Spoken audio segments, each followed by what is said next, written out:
प्रणाम सब गोटे के। हम अपर्णा झा कल्याणी अपन स्वरचित एक कोबर लगा पुनः आयल छी। और हम पुतुल झा। अहाँ सब कोबर सुनू और कमेंट करके जरूर बताएब कि कोबर केहन छै और कतौ कोनो गलती हेतै से अहाँ सब बताएब।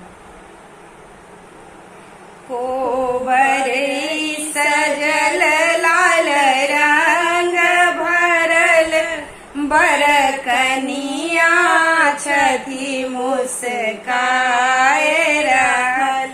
कोबर सजल लाल रंग भरल बर कनिया छथि मुस्काए रहल। कतौ माछ बनल कतौ काछ बनल बांसक बीट में से हो रंग भरल। कतौ माछ बनल कतौ काछ बनल बांसक बीट में से हो रंग भरल। शिव गौड़ा के शनि चित्र बनल बर कनिया छथि मुस्काए रहल। कोबर सजल लाल रंग भरल बर कनिया छथि मुस्काए रहल। अरिपन लिखल पुरहर साजल पातिल ही बातक दीप जरल।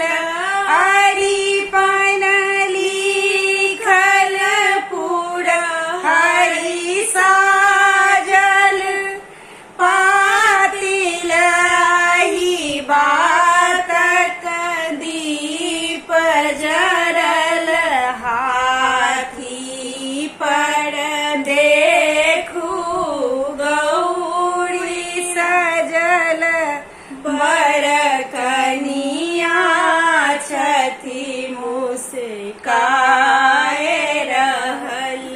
कोबर सजल लाल रंग भरल बर कनिया छथि मुस्काए रहल।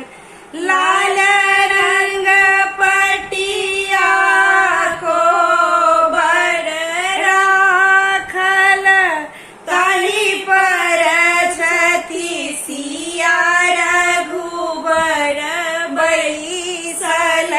लाल रंग पटिया कोबर राखल ताहि पर छथि सिया रघुबर बैसल। जुग जुग जीवथु रामचंद्र दुल्हा सिया सुहबे के रहनो अहि बात भरल।